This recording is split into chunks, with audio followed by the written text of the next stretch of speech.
सावंतसाहेब, आपल्या महाराष्ट्राचे प्रामुख्यानं 3 भाग, प्रामुख्यानं शहरी, डोंगरी आणि सागरी. शहराबाबतीत तुम्ही सांगितलं पुण्यामध्ये नुसतं फुलपाखरू जरी ओरडलं तरी त्याची बातमी होते, तानाजी सावंतांना फोन जातो आणि मग लक्ष द्यावं लागतं तिकडे, कारण शहरी भाग आहे. पण त्याचप्रमाणे दुर्गम ग्रामीण भाग आहे आपला, खेडेगावाचा भाग आहे, तिकडच्या आरोग्य समस्या अधिक गुंतागुंतीच्या आहेत. तिकडे आपण कसं लक्ष देतात? त्यासाठी एवढा मोठा पसरलेला महाराष्ट्र, त्याच्यातली एवढी खेडी ग्रामीण व्यवस्था, त्यातल्या त्यात आज जवळचं काही असेल ते म्हणजे प्राथमिक आरोग्य केंद्र, त्या बाबतीत आपण काय केलं? दुर्गम भागामध्ये जनरली सागरी भागामध्ये ह्या गोष्टीची प्रचंड आजही समस्या आहेत आणि म्हणून मी माझा 3 दिवसाचा दौरा मेळघाट आणि दुर्गम भागामध्ये ठेवलेला होता. आणि त्या ठिकाणी गेल्यानंतर मी माझे कुठलेही अधिकारी बरोबर ठेवले नव्हते. त्यांच्या गाड्या वेगळ्या असायच्या, मी एकट्या एका गाडीत बसायचो आणि त्यांच्या पाड्यावरती वगैरे दुर्गम भागात गेल्यानंतर त्या झोपडीमध्ये जाऊन तिथल्या ज्या कोणी आजी काकू किंवा आमचे आजोबा कोणी असतील किंवा जे तरुण वर्ग होता किंवा जनरली काम करणारे मजूर, त्यांच्याशी मी इंटरॅक्शन केली.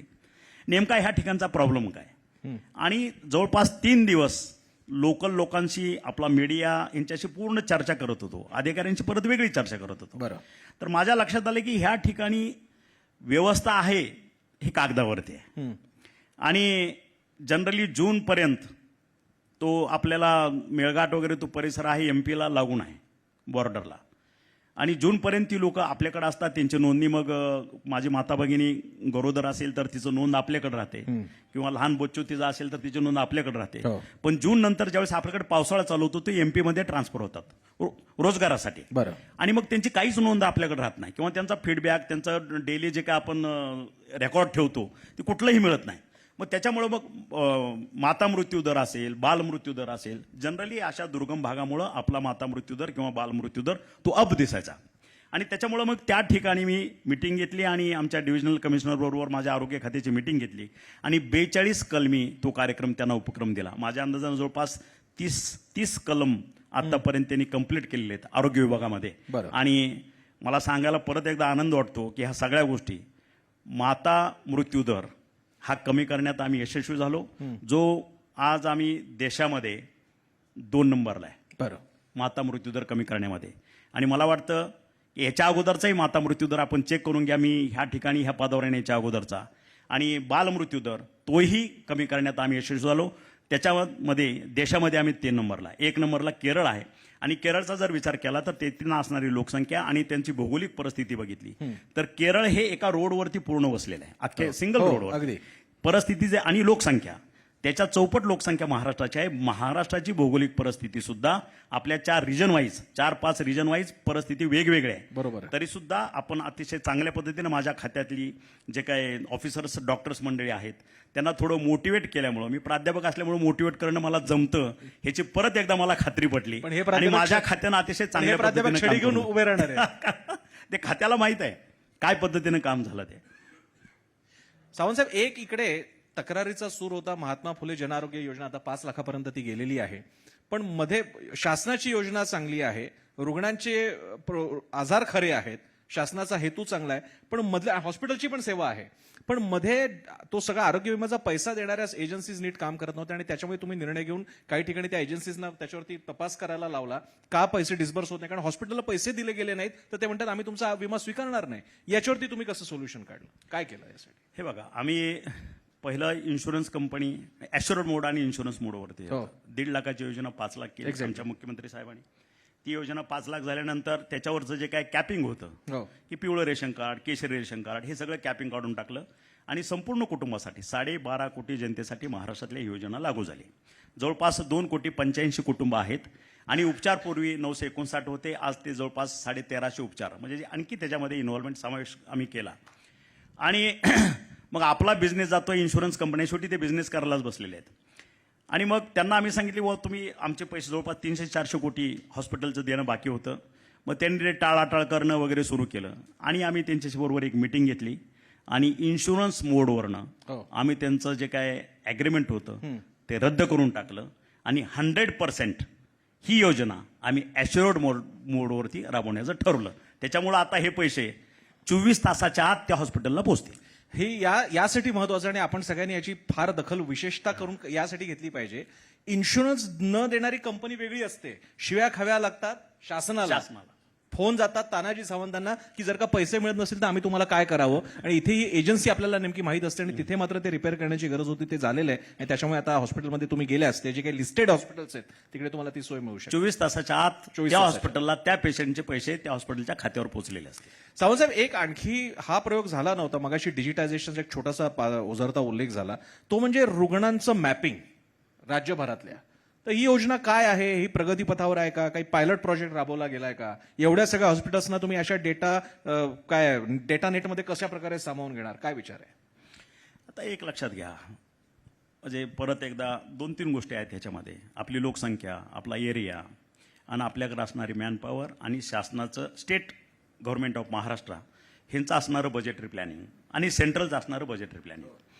मला वाटतं आरोग्य विभाग हा महाराष्ट्रामध्ये जे काही 34 खाते आहेत त्याच्यामध्ये सगळ्यात मोठी आस्थापना असलेला विभाग आहे. कारण सेवाभावी आहे, सर्व्हिस मेजर. डिजिटायझेशनमध्ये जवळपास आम्ही जो आभा कार्ड जवळपास 3 कोटीच्या जवळपास आभा कार्ड आम्ही दिले शासनाच्या योजनेतनं. तो शासनाचा एक उपक्रम झाला, पण अभियान रूपी जे आम्ही राबवलेलं म्हणजे तुम्हाला मगाशी सांगितलं की जवळपास 4,39,00,000 माता भगिनींचं परीक्षण केलं. तो डेटाबेस तयार झालेला आहे. मुलांचा 18 वर्षाखालील मुलांचा डेटाबेस तयार झालेला आहे. 18 वर्षावरील पुरुषांचा डेटाबेस तयार झाला आहे. ते संपूर्ण डिजिटायझेशन करणं काम चाललेलं आहे पुण्यामध्ये. आणि तो डेटाबेस झाल्यानंतर त्याच्यावरती म्हणजे त्या एका सिंगल कार्डवरती की त्याचं परीक्षण झालेलं आहे ऑलरेडी, त्याला उपचार कुठले घ्यायचे आहेत हेही त्याच्यामध्ये. तो फक्त कार्ड घेऊन गेल्यानंतर तो डेटाबेस त्याच्यावरती आता अपलोड करायचं काम चाललेलं आहे. कुठल्याही दवाखान्यात गेल्यानंतर मग ती फाईल वागवायची आणि तो केस पेपर वागायची काही गरज नाही, कारण आम्ही आमच्या महाराष्ट्र शासनातर्फे त्याच्यावरती उपचार केले. त्याला पुढची फर्दर प्रोसेस काय लागणार आहे, आणखी कुठले उपचार करायचे, एका कार्डवरती त्याच्यावरती पूर्ण सिम्युलेशन झालं असेल त्याचं. ते कार्ड दिलं आणि त्याच्या तुमच्या ह्याच्यामध्ये जर पेन ड्राईव्ह फाईल आता घेत जायची हिंडून घ्यायची गरज नाही, ज्याला पेपरलेस म्हणू, अशा पद्धतीचं डिजिटायझेशन आरोग्य विभागामध्ये आम्ही आणतोय. आता शेवटचे 1-2च प्रश्न घ्यायचे, त्यातला एक प्रश्न मात्र विचारायची इच्छा होते, ती म्हणजे मंकी पॉक्स सध्या जगभरात थैमान घालताना आपण बघितलं. अशाच प्रकारचे आणखी काही संसर्गजन्य आजार तामिळनाडू, केरळमध्ये आले होते. त्याच्यात काही ठिकाणी क्वारंटीन सुद्धा करावे लागले लोकांना. त्या पार्श्वभूमीवरती असे साथीचे आजार जर का आले महाराष्ट्रात, पुण्यामध्ये आता काही अशाच प्रकारचे आजार उद्भवले होते, झिका होता, झिका व्हायरसच्यामुळे होणारे, त्या बाबतीत आपण आपला प्रिपेअर्डनेस नेमका किती आहे, कसा आहे? कोरोनाच्या काळात अतिशय उत्तम मोठ्या प्रमाणात तिथे हॉल उभारण्यात आले होते, लोकांना तिकडे दाखल करण्यात आलं होतं, पण तो काळ गेला. पण यापुढे अशी वेळ आली तर ऐनवेळी मग शाळा ताब्यात घ्यायच्या का, लग्न मंडपाचे हॉल ताब्यात घ्यायचे का? तर अशा साथीच्या आजारांसाठी आपली तयारी कशी? पावसाळा सुरू होण्याच्या अगोदरच जवळपास आतापर्यंत पर मंथ असे मी जवळपास 4-5 मीटिंग ऑनलाईन संपूर्ण महाराष्ट्राच्या कंडक्ट केल्या. साथीचे म्हणजे पावसाळा सुरू होण्याच्या अगोदर, कारण साथीचे आजार जनरली हे पावसाळ्यामध्ये धोका काढतात. तर त्या केसमध्ये तुम्ही बघितलं असेल की 2022च्या अगोदरची तुम्ही तो रेकॉर्ड काढा. साथीचे आजार त्या सीझनल 4-4, 6-6 महिन्यात त्याची संख्या आणि मृतांची संख्या किती असायची. 2022 नंतर हा ग्राफ डिटोरिएट झालेला आहे आणि मला सांगायला अभिमान वाटतो की मृतांची संख्या ही 1% खाली आम्ही आणलेली आहे. आणि ह्या सगळ्या तुमचा डेंगू असेल, झिका असेल, तुम्ही सांगितलेला तो आजार तो तरी महाराष्ट्रात नाही आलेला, अजून महाराष्ट्रात नाहीये. पण ह्याचा अवेअरनेस ज्या वेळेस अशा गोष्टी घडतात त्यावेळेस खात्याला आम्ही अवेअरनेस करतो, त्या ठिकाणी मॉक ड्रिल करतो. की आता तुम्ही बघितलं असेल की आपल्या कोरोनाच्या काळात सुद्धा तुम्ही सांगितलं की हॉस्पिटल उभा केले, इतक्या ठिकाणी ऑक्सिजन प्लांट टाकले वगैरे. What is the situation of that oxygen plant and that shades? कुठं आहे ते माहित आहे का काय आपल्याला? एक्झॅक्टली तेच म्हणतो, म्हणून सांगतो तुम्हाला. तर आता त्या केसमध्ये 2-3 वेळा प्रत्येक वर्षातनं एकदा आमचे डीडी समोर बसलेले आहेत की अचानक मी माझ्या सेक्रेटरीजना, माझ्या कमिशनरना, सगळ्या डीडींना निरोप दिला की 24 तासाच्या आत जी यंत्रणा, जी फॅसिलिटी, इक्विपमेंट्स आपल्याकडे आहेत त्याचं मॉकड्रिल करायचं आणि त्या ठिकाणी जाऊन ते चालू करायचं, त्याचा व्हिडिओ शूट करून आमच्या पोर्टलवरती टाकायचा. असे वर्षातनं जवळपास आतापर्यंत 4 ते 5 वेळा आम्ही मॉकड्रिल केले आणि आमची व्यवस्था स्ट्रॉंग आहे का नाही ते व्हेरीफाय करायचा आम्ही प्रयत्न केला. Everything is at place. आणि त्या ठिकाणी कुठलंही संकट आलं त्याला फेस करायला, ज्यावेळेस कोरोना काळामध्ये आपल्याला जी काही तारंबळ उडाली होती, अशा पद्धतीचं कुठल्याही पद्धतीचं होणार नाही. कारण माझी सिस्टम 24/7 अलर्ट मोडवरती ठेवण्याचं काम करण्यात मी यशस्वी झालो. त्याला मला खात्यानं अतिशय चांगल्या पद्धतीनं सपोर्ट दिलेला आहे. शेवटचा प्रश्न, आता आचारसंहिता लागू झाली की तांत्रिक अर्थानं तुमच्या या पदाला केवळ एक तांत्रिक अर्थ होतो, म्हणजे तुम्ही मंत्रिपदावर जरी असला, कारण केवळ काळजीभाऊ सरकार असतं, आचारसंहिता लागू झाली की फार मोठे धोरणात्मक निर्णय घेता येत नाही. जो काही तुम्हाला अल्पकाळ मिळाला तानाजी सावंत साहेब, त्या काळाकडे मागे वळून बघताना खरं तर हा शब्द 20, 25, 30 वर्ष घालवल्यानंतर बोलायचा असतो, पण तरी सुद्धा या अल्पकाळात आपण काय केलं, कोणत्या एक योजना, 2 योजना की जी तुमच्या ज्याला म्हणतात क्लोज टू हार्ट, की मी अभिमानाने आयुष्यभर सांगेन की आरोग्यमंत्री असताना या 2 योजना राबवल्या, तर कोणत्या सांगाल?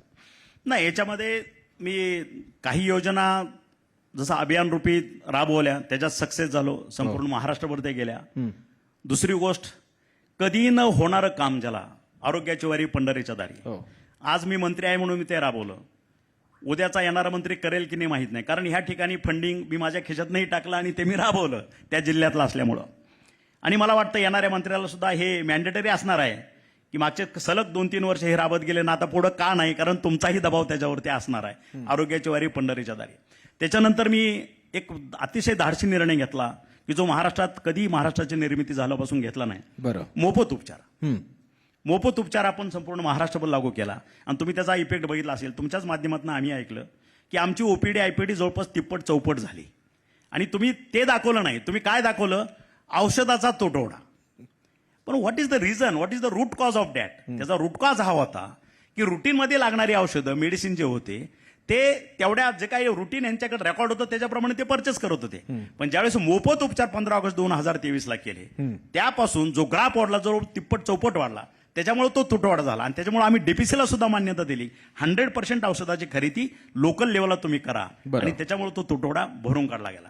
त्याच्यानंतर ज्याची वाट मी बघत होतो, तो मी सॉरी टू से की मी ते कॅबिनेटला विषय आणू शकलो नाही. Right to health. आरोग्य हा माझा अधिकार.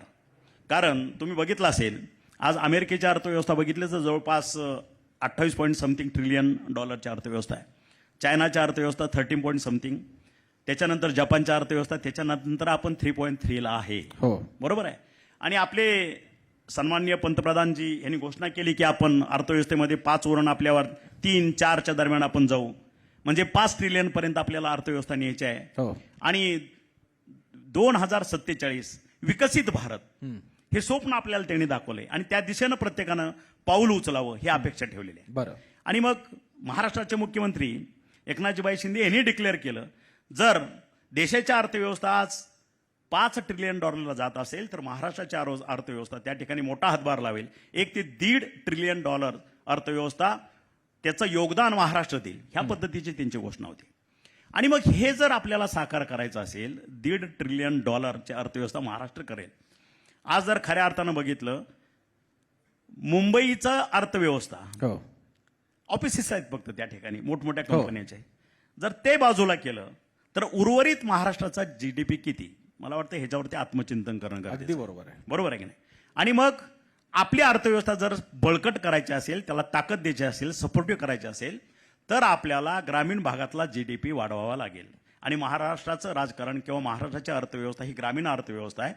शुगर लॉबी त्या ठिकाणी आहे. Decentralize of finance, decentralize of economy, हे जर बघायचं असेल तर खेड्यापाड्यातली अर्थव्यवस्था तुम्हाला बळकट करावी लागेल. आणि तुम्ही बघितलं असेल, आता सोयाबीनचे भाव पडले, रस्त्यावर शेतकरी उतरतो. दुधाचे भाव केले की रस्त्यावरती कॅन ओतून दिले जातात. भाजीपाल्याचं तसंच आहे, टोमॅटोचं तसंच आहे, सगळ्या प्रत्येक गोष्टीचं, फळभाज्याचं. आणि म्हणून एक संकल्पना मी त्या ठिकाणी पुढे आणायचा प्रयत्न केला. कदाचित ह्याच्यावरती चर्चा अजून फारशी नाही. आपल्यासारख्या ज्येष्ठ मंडळीने ह्याच्यावरती चर्चा घडवून आणणं अपेक्षित आहे. महाराष्ट्राची अर्थव्यवस्था बळकट करायची असेल तर कुठली? फार्मिंग एअरपोर्ट ही एक संकल्पना आहे. फार्मिंग जसं आता डोमेस्टिक एअरपोर्ट आहे, ह्याच्याऐवजी फार्मिंग एअरपोर्ट, प्रत्येक डिस्ट्रिक्टला एक फार्मिंग एअरपोर्ट असणं गरजेचं आहे. आणि त्या ठिकाणी त्या डिस्ट्रिक्ट पासून त्या जिल्ह्यातले सगळे तालुके त्याला कनेक्ट असले पाहिजे. तो तालुका, तो district, that part acts as a corridor. त्या ठिकाणी रोजगार निर्मिती होईल. शेतकऱ्यांचा माल डायरेक्ट कंटेनरनं तो फार्मिंग एअरपोर्ट येईल. विदिन 24-48 आवर्समध्ये तो जगाच्या कानाकोपऱ्यात जाईल. आज ह्या ठिकाणी माझा माल जर फॉर एक्झाम्पल 100 रुपयाने विकत असेल, जगाच्या मार्केटमध्ये तो 1000 रुपयाने विकला जाईल. माझ्या शेतकऱ्याला त्या 100 रुपयाच्या ऐवजी कमीत कमी 250-300 रुपये मिळतील. हा बळकटीकरण, हा सिम्बॉलिक प्रोजेक्ट महाराष्ट्रात राबणं गरजेचं आहे. त्यावेळेसच आपण 1.5 ट्रिलियन डॉलरची अर्थव्यवस्था उभा करू शकू. आणि मग हे करायचं असेल तर ज्या आजची तरुण पिढी आहे माझी, किंवा जे काय आरोग्य आहे ह्या सगळ्यांचं, आरोग्य जर तुम्हाला सुदृढ चांगलं ठेवायचं असेल, मानसिक बळ द्यायचं असेल बरं. तर ह्या ठिकाणी आरोग्य व्यवस्थेसाठी बजेटरी प्लॅनिंग आणि आरोग्य महाराष्ट्र शासनातर्फे जो हा कायदा आहे राईट टू हेल्थ आणून शासनानं त्याची काळजी करावी. आणि ज्यावेळेस शासन 12.5 कोटी जनतेच्या आरोग्याची काळजी करेल, मला वाटतं 12.5 कोटी जनता ही देशाच्या आपल्या अर्थव्यवस्थेमध्ये $1.5 ट्रिलियन अर्थात आपण योगदान देण्यासाठी सज्ज राहील, हीच अपेक्षा आहे. एक अगदी जाता जाता शेवटचा, म्हणजे बाकीचे सगळे आरोग्याचे प्रश्न विचारले, त्यामुळे तुम्ही आता मला सवलत दिली पाहिजे की एक शेवटचा मी राजकीय प्रश्न विचारणार, आणि तो असा की आरोग्य मंत्री आहेत, सगळ्यांच्या आरोग्याबद्दल बोलले, तुमच्या, आमच्या, आपल्या घरातल्या वृद्धांच्या, माता भगिनींच्या, युवकांच्या, सगळ्यांचं झालं. पण महायुतीच्या आरोग्याचं काय? महायुतीचं आरोग्य कसं आहे? कोणाला कुठल्या सोबत गेल्याने आजारपण वगैरे तर होत नाहीये, साथीचे आजार तर येत नाहीयेत, अचानक वेगळे व्हायरस तर शिरत नाहीयेत. मला वाटतं महायुती अतिशय स्ट्रॉंग आहे, बळकट आहे, ताकदवान आहे. बऱ्याच राजकीय विश्लेषकांना हा प्रश्न पडतो की लोकसभेमध्ये जो खोटा नेरेटिव्ह सेट केला, असा आम्ही महायुती म्हणतो, खोटा नेरेटिव्ह सेट केला, संविधान बदलणार, 400 पार, संविधान बदलणार, मग आमच्या दलित बांधवाचं आरक्षण जाणार, मग मोदी साहेब जर पुन्हा पंतप्रधान झाले तर मुस्लिमांना आपल्या भारतातनं हाकलून दिलं जाणार, आरक्षणाची बर्बादी होणार, काही मिळणार नाही, म्हणजे हुकुमशाहीकडे तुमची वाटचाल चालू राहणार, ह्या पद्धतीचं नेरेटिव्ह सुरू झालं. आणि त्याच्यामुळं ह्या पद्धतीची लोकांनाही ते थोडं संभ्रमात गेले. आणि लोकसभेला जे वातावरण दिसलं तुम्हाला, ते आज वातावरण ह्या ठिकाणी नाही. महायुती आमची बळकट आहे. आमचे मुख्यमंत्री एकनाथजीभाई शिंदे, आमचे उपमुख्यमंत्री देवेंद्रजी फडणवीस साहेब आणि आमचे तिसरे उपमुख्यमंत्री अजितदादा, तिघांची साथ एकमेकाला भक्कम आहे. आणि आम्ही तिन्ही गटातले, आमचे आमदार असतील, आमचे लोकप्रतिनिधी खालचे, आमचे पदाधिकारी पक्षाचे असतील आणि कार्यकर्ते, एक दिलानं एक मुखानं आज आम्ही काम करतोय. आणि आज जाता जाता तुम्हाला एक सांगतो, आज खोटा नेरेटिव्ह सेट केला हे संपूर्ण 12.5 कोटी जनतेला महाराष्ट्रातला पटलेला आहे.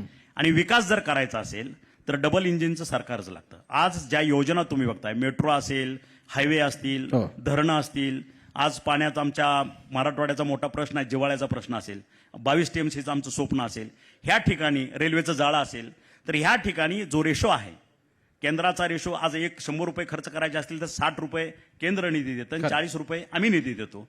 तर हे जर तुम्हाला महाराष्ट्राला जर विकासाच्या दिशेने न्यायचा असेल, आज विकासाचा स्पीड ज्या पद्धतीने चालला आहे, हा जर मेंटेन करायचा असेल, तर महाराष्ट्रातल्या जनतेला माझं आव्हान आहे, कारण युतीचं शासन आलं तर केंद्राचं सहाय्य मिळेल. आणि त्या पद्धतीनं जे काय आपल्याला पुढच्या 5 वर्षामध्ये विकास करायचा आहे, जर केंद्राचं सहाय्य मिळालं तर आपण पुढचे 10 वर्षाचा विकास ह्या 5 वर्षामध्ये खेचून आणू शकतो, हीच माफक अपेक्षा आहे. त्या जर का नवीन सरकार असं आलं तर तानाजी सावंत आपल्याला आणखी वेगळ्या मंत्रालयाला सोबत पुढे घेऊन जाताना आपल्याला दिसतील. अशा शुभेच्छा तुम्हाला तानाजी सावंतजी, तुम्हाला महायुतीला आणि सगळ्यांना तुम्हाला शुभेच्छा. आणि आपण वेळ दिलात पुढारी न्यूजच्या या विकास मंथनासाठी, त्यासाठी विकास समिट तर्फे आपल्या सगळ्यांचं आपले आभार.